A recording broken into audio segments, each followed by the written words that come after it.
ख्रिस्त में मेरे प्रिय भाइयों और बहनों, आज से हम आगमन काल में प्रवेश करने वाले हैं। ये आगमन काल वास्तव में क्या है, इसका महत्व क्या है, इसका इतिहास क्या है, यह तथ्य आज के इस चिंतन में हम समझने वाले हैं। आगमन काल में हम दो चीजों का स्मरण करते हैं अथवा उसकी बाट जोते हैं। हमें ऐसा लगता है आगमन काल का मतलब है क्रिसमस की तैयारी, क्रिस्त जयंती की तैयारी।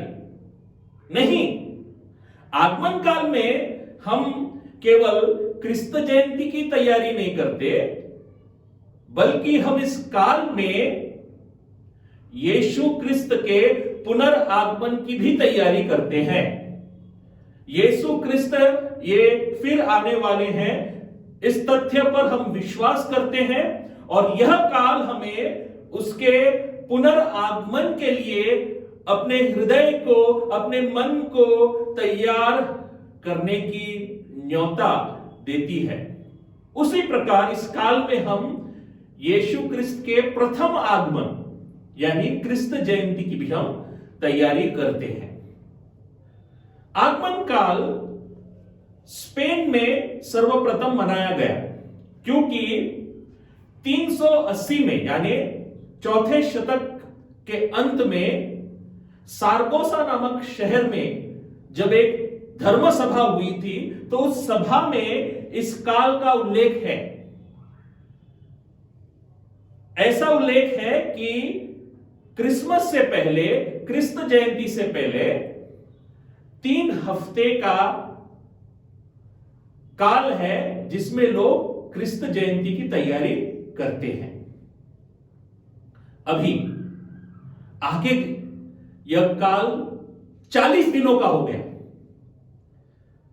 यानी 5वें शतक के अंत तक 40 दिन इस काल के साथ जुड़ गए। नवंबर 11 तारीख से लोग इस काल को मानने लगे। नवंबर 11 हमें मालूम है संत मार्टिन डे टोर्स इनका पर्व कलीसिया मनाती है। तो ये 40 दिन का हो गया।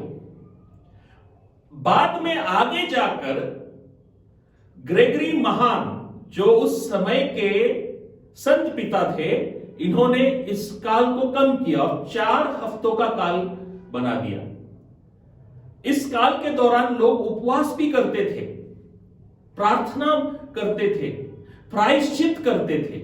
लेकिन बाद में 7वें शतक से इस काल का अर्थ बदल गया। पहले इस काल में लोग केवल क्रिस्त जयंती की तैयारी करते थे, लेकिन 7वें शतक के बाद इस काल को और गहरा अर्थ मिल गया। केवल क्रिस्त के प्रथम आगमन की तैयारी नहीं, बल्कि उसके पुनर्आगमन की तैयारी लोग करने लगे। और इसीलिए यदि आप गौर से देखेंगे, इस काल में लोग यानी पुरोहित जामला वस्त्र, बैंगनी वस्त्र धारण करते हैं। विधि वस्त्र बैंगनी रंग का होता है। इसका यह अर्थ है, बैंगनी रंग केवल प्रायश्चित का प्रतीक नहीं है, बल्कि बैंगनी रंग जो है शाही राजा का प्रतीक है, राज्याधिकार का प्रतीक है। हमारा विश्वास है कि हमारा राजा अपने वैभव के साथ फिर आएगा। हमारा क्रिस्त राजा संपूर्ण वैभव के साथ, संपूर्ण शक्ति के साथ फिर आएगा। और इस बात की तैयारी, इस विश्वास तथ्य की तैयारी हम इस काल में करते हैं।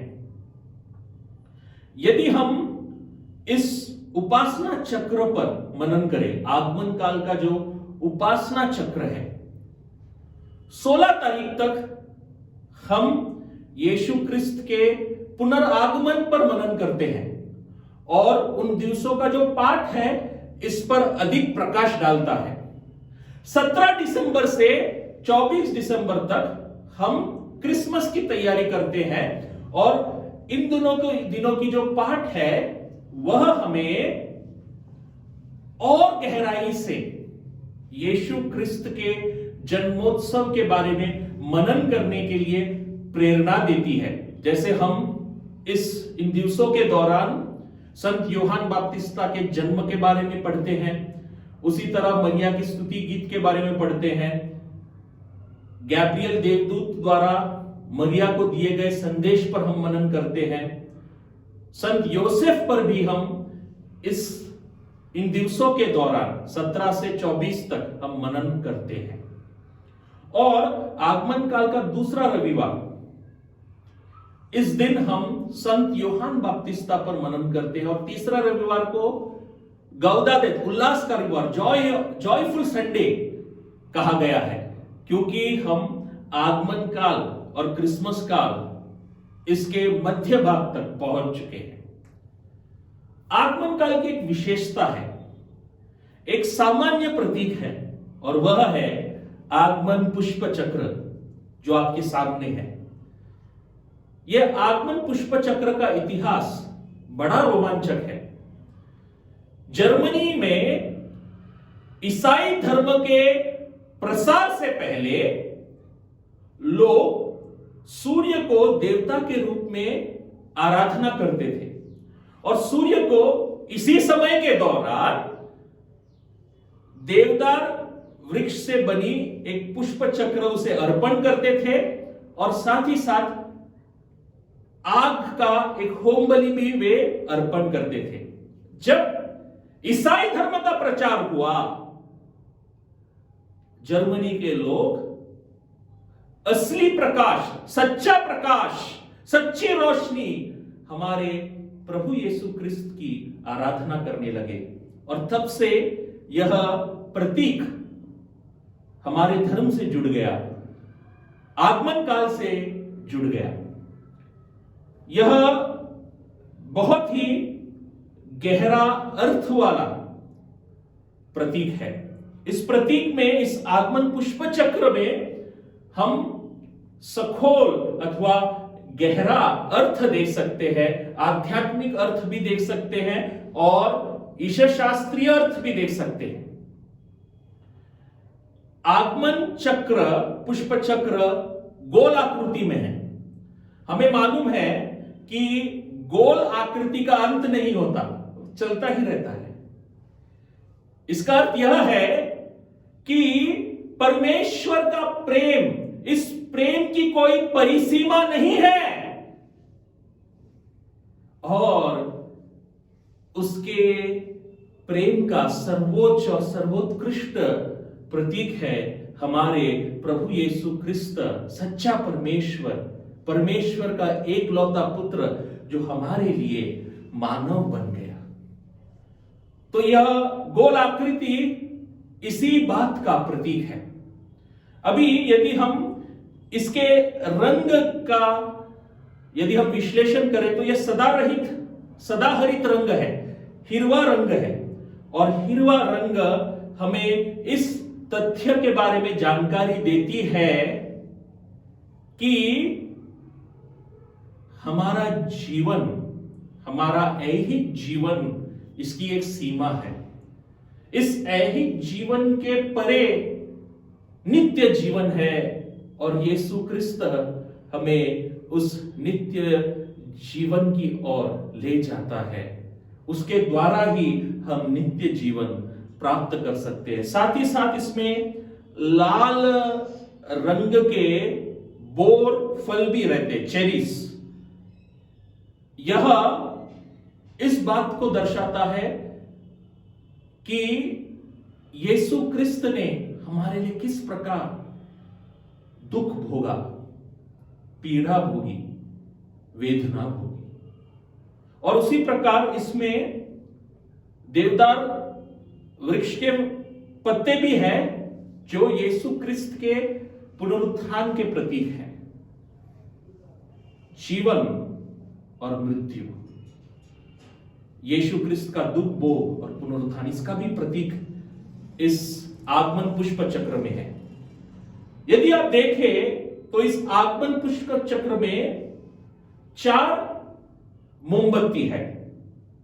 यह 4 मोमबत्ती जो है 400 वर्षों का प्रतीक है, क्योंकि हमें मालूम है इज़राइल के इतिहास में मलाखी अंतिम नबी थे।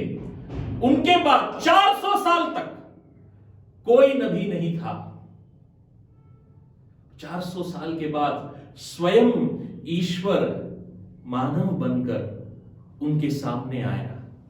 तो इन 400 वर्षों का जो आध्यात्मिक अंधकार है, इस अंधकार का प्रतीक है, और इस अंधकार को मिटाता है सच्चा प्रकाश, सच्ची रोशनी, हमारे प्रभु यीशु क्रिस्त।